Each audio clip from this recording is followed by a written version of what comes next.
बीमारी जब भी किसी को होती है वो दो ही तरह से होती है। हमारे बॉडी में ब्लड वेसल्स हैं, ये हम सबको पता ही है।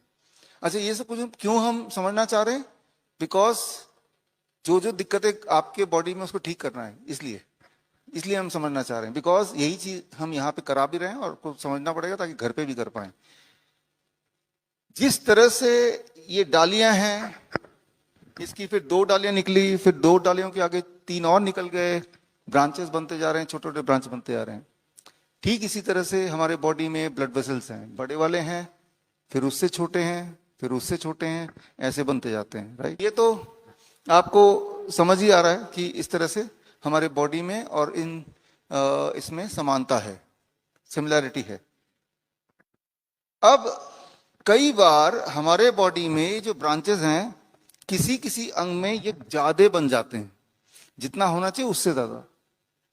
तो उस वाले ऑर्गन में उस जगह पे ज्यादा ब्लड पहुंचेगा, जरूरत से ज्यादा उसमें फूड पहुंचेगा, ऑक्सीजन पहुंचेगा, तो उससे क्या होगा, वहां पे जो भी सेल्स है उसकी ग्रोथ बढ़ने लगेगी तेजी से बाकियों के कंपैरिजन में।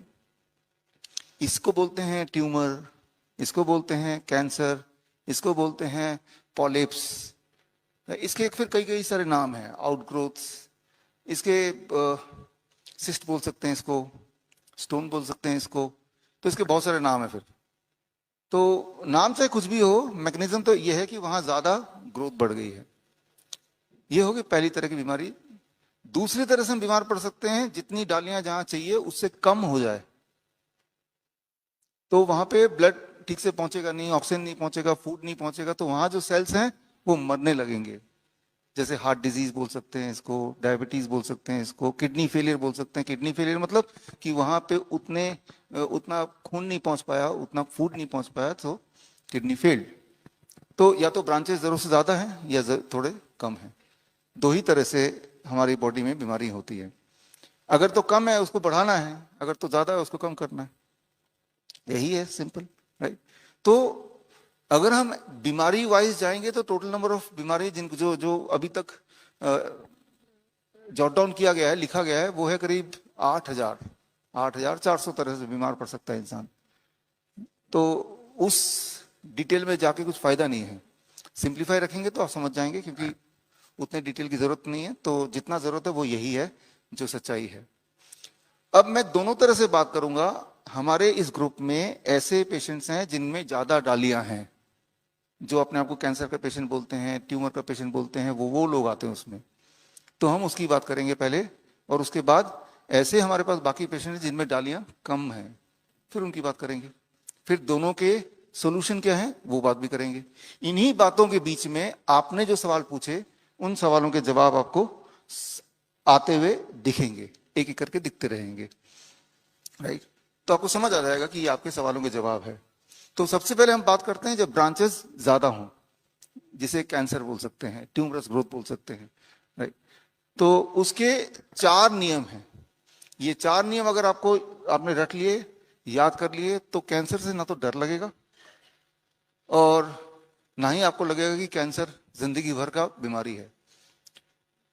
पहला नियम जो कि बहुत ही इंटरेस्टिंग है, कि हम सबके बॉडी में एक खास तरह का कैंसर सेल होता है जिसे बोला जाता है इंडोलेंट कैंसर सेल। सभी के बॉडी में है, आपके भी, मेरे भी। अच्छा, ये जो भी मैं आपको बताऊंगा आज, इसके सारे सबूत, इसके एविडेंसेस, इसके रेफरेंसेस, मेडिकल रेफरेंसेस, वो सारा कुछ कलेक्ट करके मैंने 2 किताबों में डाला है। वो 2 किताबें आपको आज जब इस लेक्चर के बाद मिल जाएगा। तो जो यहां मैं बता रहा हूं उसके सबूत अगर आप चाहते हैं तो आज ही, अभी वो सबूत भी आपको मिल जाएगा। तो जब समय मिले उसको देखिएगा तो आपको पता चल जाएगा कि यही सच है। तो पहला सच ये है कि आप सबके, मेरे, आपके बॉडी में इंडोरेंट कैंसर सेल है। एक ऐसा कैंसर सेल जो सभी के बॉडी में होता है, जिसे हम बोल सकते हैं कछुए की तरह। फॉर एग्जाम्पल, अगर यहाँ पे कछुआ, यहाँ पे मान लो इस हॉल में बिठा दें, यहाँ पे रहे, तो वो कछुए के रहने से हमारा लेक्चर नहीं खराब होगा। वो कूदेगा नहीं, भागेगा नहीं, आवाज नहीं करेगा, एक कोने में पड़ा है। तो हम सबके बॉडी में इस तरह के कैंसर सेल होते हैं। जो लोग 40 साल से ऊपर है, यहाँ ज्यादातर लोग मुझे मिला के 40 साल से ऊपर ही हैं, 70% लोगों के मेल्स के प्रोस्टेट में इंडोलेंट कैंसर सेल मिल जाता है। 40% वुमेन्स के ब्रेस्ट में ये इंडोलेंट कैंसर सेल मिल जाता है, कछुए वाला कैंसर सेल। 100% सभी के थायराइड में ये कछुए वाला कैंसर सेल मिल जाता है। जिनकी मृत्यु एक्सीडेंट से होती है कभी, तो उसके बाद उन सब के थायराइड से सेल्स लेके जब देखा गया तो पाया गया कि अरे ये सब तो कैंसर पेशेंट है। अगर जीवन काल में उन्होंने थायराइड का टेस्ट कराया होता तो बोलते आपके तो थायराइड में अच्छा खासा कैंसर है सभी के। तो जो चीज सभी के हो वो बीमारी थोड़ा ना हो सकती है। तो ऐसा कोई नहीं कुदरत में जिसके थायराइड में कैंसर सेल नहीं है। डिटेक्टेबल अमाउंट में बायोप्सी कराएंगे तो वो मिल जाएगा, लेकिन बायोप्सी हम में से किसी ने कराया नहीं, ना जरूरत है, राइट। तो कैंसर सेल का होने का मतलब ये नहीं कि हम पेशेंट बन जाएंगे। कछुआ का होने का मतलब ये नहीं कि वो डिस्टर्ब कर देगा। ये तो हुआ पहला रूल। दूसरा रूल जिसके लिए आपको समझना पड़ेगा, हम में से थोड़े से लोगों के बॉडी में खरगोश वाला कैंसर सेल भी है, इसे बोलते हैं एग्रेसिव कैंसर सेल्स। कुछ लोगों के बॉडी में ये वाला कैंसर सेल भी है। तो जो खरगोश वाला कैंसर सेल है वो, अगर मान लो यहाँ कोई खरगोश हो तो क्या होगा, वो हमारे लेक्चर करने देगा, इधर कूदेगा उधर गंदा करेगा, पूरा फैला देगा सब कुछ, है ना।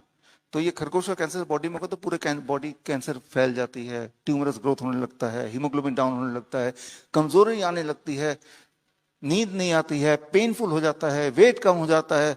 तो मतलब अगर यहाँ एक खरगोश न जाने क्या आगे कर देगा वो।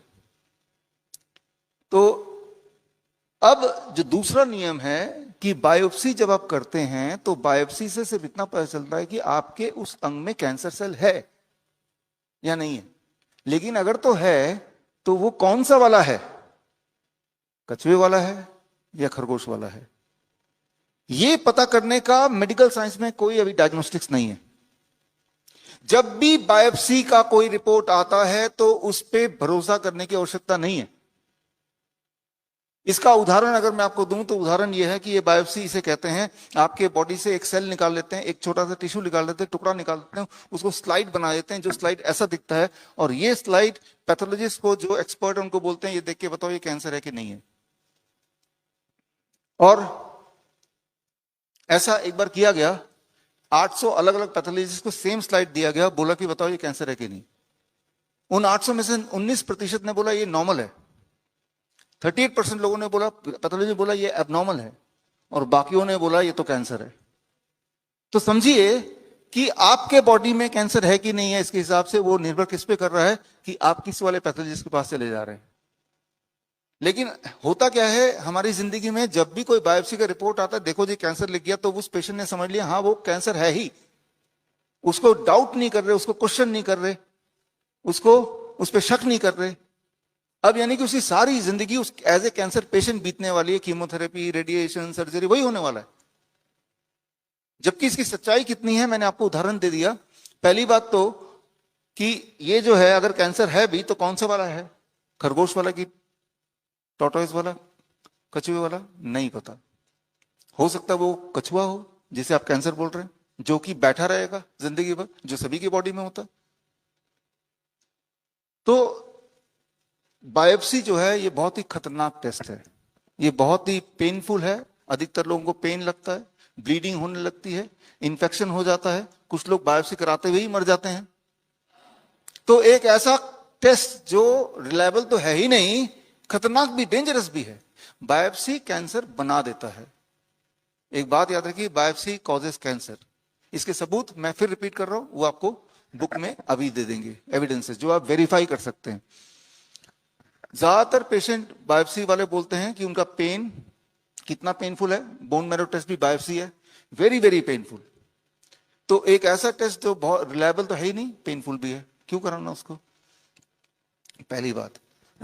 तो दूसरी बात, कोई भी टेस्ट, मान लो हम बोलते हैं ब्रेस्ट मेमोग्राम। मेमोग्राम में क्या होता है, आप यहां स्क्रीन पे देख रहे हैं कि ब्रेस्ट को ऐसे दबाते हैं दबाते हैं दबाते हैं, ये बोलने के लिए कि अंदर हम फोटो खींच के देखेंगे कि कैंसर है कि नहीं। उतना दबाते हैं कि दर्द हो जाए, तेजी से दर्द होता है। ये जो दबाने से दर्द होता है। आप एक एक्सपेरिमेंट कीजिए, आप आम लीजिए या मौसम्बी लीजिए, संतरा लीजिए, उसे दबाइए अच्छी तरह दबाइए, फिर छोड़ दीजिए। 3-4 दिन बाद क्या देखेंगे, या 1 दिन बाद क्या देखेंगे, सड़ चुका होगा वो, इट इज स्पॉइल्ड। क्यों? क्योंकि उसके अंदर के सेल सारे आपने तोड़ दिए। जब मेमोग्राम कर रहे हैं तो आप कैंसर बना रहे हैं। आपके बॉडी के अंदर जो सेल्स है वो टूट रहे हैं, जिससे आपको दर्द हो रहा है। जब भी बॉडी के सेल टूटते हैं तो बॉडी हील करती है, वुंड, इंजरी को ठीक करने लगती है। इंजरी को ठीक करने का प्रोसेस जब ज्यादा लंबा चल जाता है उसे बोलते हैं कैंसर। कैंसर का जो मैकेनिज्म है और इंजरी को ठीक करने का जो बॉडी का मैकेनिज्म है बिल्कुल बराबर है। मान लो यहां पे एक बड़ा सा टूट गया दीवार, तो दीवार टूट गया, दोबारा दीवार बना, ईंटें लगा के बना दिया।